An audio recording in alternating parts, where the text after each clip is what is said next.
అందరికీ నమస్కారం అండి.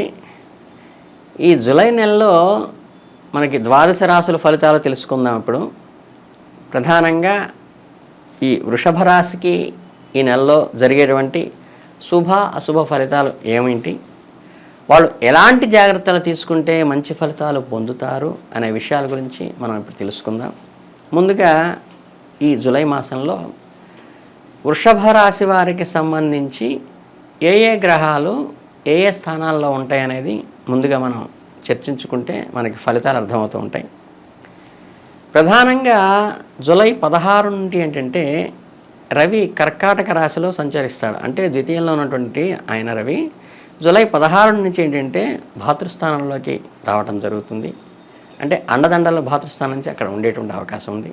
అలాగే జూలై 19 నుంచి బుధుడు సింహంలోకి అంటే తృతీయంలోంచి చతుర్థంలోకి సంచరించేటువంటి అవకాశం కూడా ఉంది. ఆ తర్వాత ప్రధానంగా తీసుకుంటే ఏంటంటే జూలై 12 నుంచి కుజుడు వృషభ రాశిలోకి అంటే తన స్వస్థానంలోకి వస్తాడు. మనకి ఏదైతే వేయంలో ఉన్నాడో వేయంలో ఉన్న కుజుడు మనకి ఆత్మకారకమైన స్థానంలోకి వస్తాడు. తర్వాత ఏంటంటే శుక్రుడు శుభగ్రహమైనటువంటి శుక్రుడు జూలై 6 నుండి ఏంటంటే మనకి ద్వితీయ కుటుంబ స్థానం నుంచి భాతృస్థానంలోకి వచ్చేటువంటి మార్పు కనిపిస్తోంది. మీకు అందరికీ అదృష్టకరమైన విషయం ఏంటంటే గురుగ్రహం ఏదైతే ఉందో అది మనకి వృషభంలోనే ఉంటారు. అంటే వృషభ రాశి వాళ్ళకి వృషభంలో స్వస్థానంలోనే ఉండటం వల్ల మంచి అనుకూలమైన ఫలితాలు గురుగ్రహం వల్ల వస్తాయి. శని ఈ కుంభరాశిలోకి అంటే ఏంటంటే ఈ 10వ స్థానంలో దశమ స్థానంలో శని ఉండటం వల్ల ప్రొఫెషనల్ పరంగా కొంచెం ప్రొలాంగ్ అయ్యేటువంటి అవకాశం ఉంటుంది. అలాగే రాహుకేతువులు మీనరాశిలో అంటే 11లో అంటే మనకి లాభస్థానంలోనే ఉంటారు. కాబట్టి వీళ్ళు మనకి సంవత్సరం అంతా కూడా అనుకూల ఫలితాలు ఇచ్చేటువంటి అవకాశం ఉంది. జూలై నెలలో కూడా అనుకూల ఫలితాలు ఇస్తారు. దీన్ని బట్టి ఏమవుతుందంటే మనకి వృషభ రాశికి జూలై నెలలో ఎలా ఉండిపోతుంది గ్రహ సంచారం వల్ల అనేది ప్రధానంగా ఇప్పుడు చర్చించుకోవాల్సిన విషయం. ఈ నెలలో మీకు సాధారణంగా మిశ్రమ ఫలితాలు ఏముంటాయి, వ్యతిరేకమైన ఫలితాలు ఏమీ ఉండవు, ఇబ్బందికరమైనటువంటి పరిస్థితులు ఏమీ లేవు. ఆరోగ్య విషయంలో కూడా సాధారణంగా ఉంటుంది.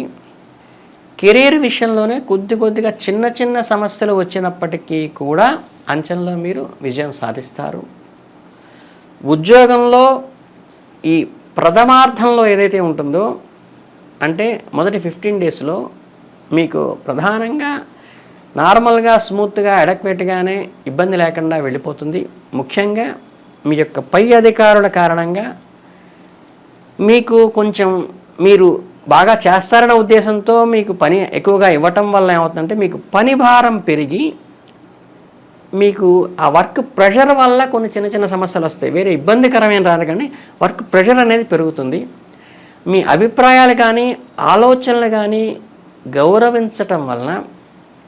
గౌరవించకపోవటం వల్ల అసహనానికి గురయ్యేటువంటి అవకాశం కూడా కొద్దిగా ఉంటుంది. కాబట్టి కొంచెం సంయమనంతో పాటించి మీరు ప్రొవోక్ కాకుండా ఉంటే సమస్యలు తీరిపోతాయి.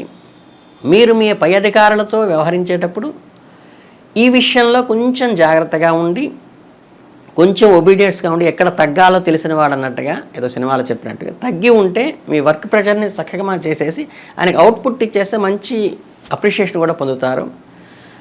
వారంలో ఊహించని పరిణామాలతో కొన్ని ప్రయాణాలు కూడా ఏర్పడేటువంటి అవకాశం ఉంటుంది. అలాగే మీరు ఆశించిన ఫలితాలు పొందటానికి కొంచెం కష్టసాధ్యంగా, అసాధ్యం మాత్రం కాదు, మీరు అనుకున్నవన్నీ కొంచెం ప్రెషర్తో కూడుకుని సానుకూలవంతంగా వస్తాయి. మీకు అనవసరమైన సమస్యలు మరియు అవమానాలు కలిగించాలని కొంతమంది విరోధులు మీ మీద పనిగట్టుకుని ఉంటారు. ఇతర పనుల్లో జోక్యం చేసుకోకుండా ఎవరికి విషయాల్లో సలహాలు ఇవ్వకుండా ఉంటే మేలు. ఎందుకంటే ఇచ్చిన సలహానికి దాన్ని వక్రీకరించి చెప్పేటువంటి అవకాశం ఉంది. ద్వితీయార్థంలో పరిస్థితులు మెరుగుపడతాయి. మీకు ఆఫ్టర్ 15 డేస్ ఉద్యోగంలో కూడా కొంచెం ప్రశాంత వాతావరణం వచ్చి ఈ మొదటి 2 వారాలు గడిచిన తర్వాత మీరు ఉద్యోగపరంగా కూడా ప్రశాంతత పొందేటువంటి అవకాశం ద్వితీయార్థంలో ఉంది. మొదట కొంచెం వర్క్ ప్రెషర్ ఉంటుంది. ఇక ఫైనాన్షియల్గా ఆర్థిక పరిపుష్టి కూడా మిశ్రమ ఫలితాలనే కలిగి ఉంటుంది ఈ నెలలో అని చెప్పవచ్చు. మొదటి 2 వారాలు కనుక మీకు ఖర్చు ఎక్స్పెండిచర్ ఎక్కువగా ఉండటం, ఆదాయం తక్కువగా ఉండటం అనేది కొంచెం ఇబ్బందికరంగా ఉంటుంది. ఎందుకంటే ఆదాయం పెరిగినప్పుడు ఖర్చు పెరిగిన ఇబ్బంది లేదు, కానీ ఆదాయం అలాగే ఉండి ఖర్చు కొంచెం పెరగటం వల్ల కొద్దిగా తడువుకోవాల్సిన పరిస్థితి వచ్చేటువంటి అవకాశం కూడా సూచన మాత్రంగా చెప్పచ్చు. ఇక మీకు 3వ వారం నుంచి మీరు ఆదాయంలో మంచి వృద్ధిని సాధిస్తారు. వ్యయంలో కూడా కొంచెం తగ్గుదల ఉంటుంది. అంటే ఇన్కమ్ పెరుగుతోంది, మనకి ఎక్స్పెండిచర్ తగ్గుతున్న వల్ల సఫిషియెంట్గా చేతిలో డబ్బులు ఆడతాయని చెప్పవచ్చు. 3-4 వారాలు చాలా కాలం నుంచి కూడా మీకు ఏదైతే రాకుండా పెండింగ్లో ఉన్నటువంటి ఇన్కమ్ ఏదైతే ఉందో మీకు ఆ పెండింగ్ క్లియర్ అయ్యి ఆర్థిక లాభం కూడా పొందేటువంటి అవకాశం ఆ ద్వితీయార్థంలో ఉంటుంది. అది మీకు అనుకూలమైన ఫలితాలను ఇస్తుంది. కుటుంబ పరంగా కూడా మీకు మంచి సమయం కేటాయించి వాళ్ళతో గడిపేటువంటి అవకాశం ఉంటుంది. ఇంతవరకు ప్రెషర్లో కూడా అది మీకు అనుకూలంగానే చెప్పాలి.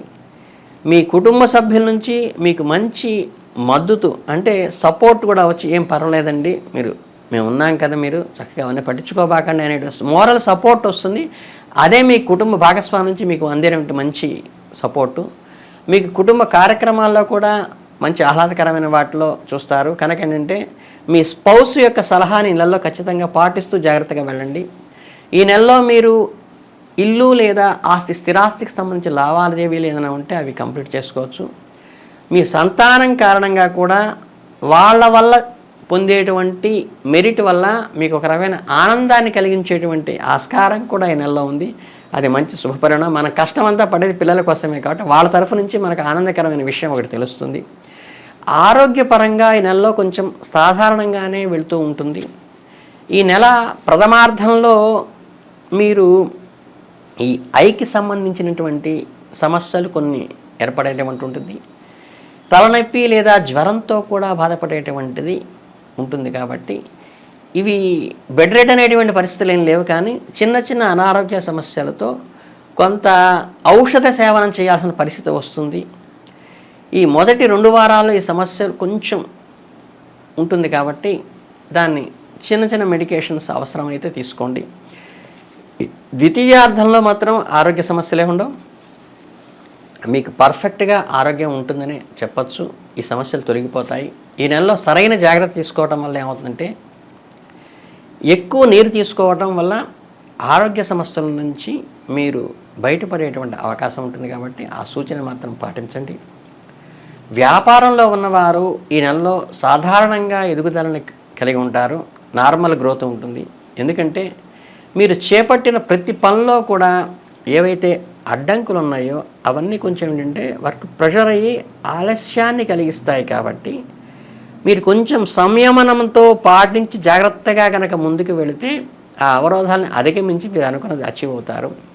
ఈ పరిస్థితులు గ్రహ పరిస్థితుల వల్ల కొద్దిగా ఏదైనా న్యూ ఇన్వెస్ట్మెంట్స్ కానీ కొత్త ప్రాజెక్టులు కానీ ప్రారంభించాలనుకుంటే మాత్రం కొంచెం ఈ నెలలో అంత మంచిది కాదు, ప్రారంభించద్దు అని మాత్రమే సూచించడం జరుగుతుంది. కొత్త వ్యాపారాలు కానీ కొత్త పెట్టుబడులు కానీ. అలాగే వ్యాపార సంబంధంగా పెట్టుబడి విషయంలో కూడా ఇన్వెస్ట్మెంట్స్ చేయొద్దు. అంటే ఇది షేర్ మార్కెట్ కావచ్చు, మీరు వైడెన్ చేయాలని వ్యాపారంలో చేయొచ్చు, లేకపోతే కొత్తగా ఉద్యోగానికి అప్లై చేసి ప్రమోషన్కి అప్లై చేసేటప్పుడు కూడా ఈ నెలలో అవాయిడ్ చేస్తే మంచిది. ఆవేశానికి తొందరపాట్లో ప్రోవోకింగ్ కాకుండా ఉండటం వల్ల ఈ పెట్టుబడిలో వచ్చే నష్టాల నుంచి మనం బయటపడి ఖర్చుల నుంచి బయటపడటానికి కూడా కొంచెం ఆస్కారం ఉంటుంది. విద్యార్థులు ఏవైతే ఉన్నారో వాళ్ళు కనుక ఈ రాశి వాళ్ళు ఉంటే చదువుపై మరించి కొంచెం దృష్టి పెట్టి కొంచెం ఏకాగ్రతతో కష్టసాధ్యంగా అయినా సరే సాధిస్తారు. కనుక ఏంటంటే కొంచెం ఎఫర్ట్ ఎక్కువ పెట్టాల్సిన పరిస్థితి అయితే ఈ నెలలో ఉందనే చెప్పచ్చు. ఈ నెల కొంచెం కోపతాపాలకు కానీ ఆవేశాలకు కానీ వెళ్ళకుండా ప్రశాంతమైన మనస్సులో మనం కొంచెం ఆలోచించి కనుక నిర్ణయం తీసుకుంటే మనకి ఏ ఇబ్బందులు ఉండవు. ముఖ్యంగా చెప్పాలంటే మీకు స్నేహితులు ఎవరైతే ఉంటారో, సహ విద్యార్థులు ఎవరైతే ఉంటారో, ఆఫీస్లో మీ కొలీగ్స్ ఎవరైతే ఉంటారో, వ్యాపారంలో మీ పార్ట్నర్స్ ఎవరైతే ఉంటారో వాళ్ళతోనే కొద్దిగా ఇబ్బంది కలిగేటువంటి ఆస్కారం ఉంది. కాబట్టి మీరు కొంచెం జాగ్రత్తగా సంయమనం పాటించి వాళ్ళతో జాగ్రత్తగా ఉండండి. వాళ్ళ ఇబ్బంది అని కాదు, మీకు మంచి విషయాల్లో జాగ్రత్తగా ఉండటంలో చాలా మంచిది. కాబట్టి వాళ్ళు చెప్పేటువంటి సూచనలు కానీ, లేతే వాళ్ళని వాళ్ళు ఇంక్రీజ్ చేసుకోవటం కోసం మీ మీద ఏదైనా చిన్న ఏదన్నా మనకి అంటే ప్రొవోకింగ్గా చేసి మనల్ని డల్ చేసే అవకాశం ఉంటుంది. కాబట్టి మీరు కొద్దిగా సమయమును మనస్ఫూర్తితో వ్యవహరించి వాళ్ళ బంధాన్ని నిలబెట్టుకునేట్టుగా వాళ్ళతో పాజిటివ్గా వ్యవహరించి కనుక ఈ వర్క్ ప్రెషర్లో కూడా ఆఫీసర్తో ప్రొవోక్ కాకుండా కొంచెం ప్రెషర్ ఉంటుంది కాబట్టి మొదటి 2 వారాలు దీన్ని పికప్ చేసుకుంటే మీరు బ్రహ్మాండంగా హిట్ అయ్యి ఈ మాసం అంతా కూడా ఆర్థిక పరంగా కానీ ఉద్యోగపరంగా కానీ మీరు వృద్ధిలోకి వస్తారని సూచించడం జరిగింది. ధన్యవాదాలు.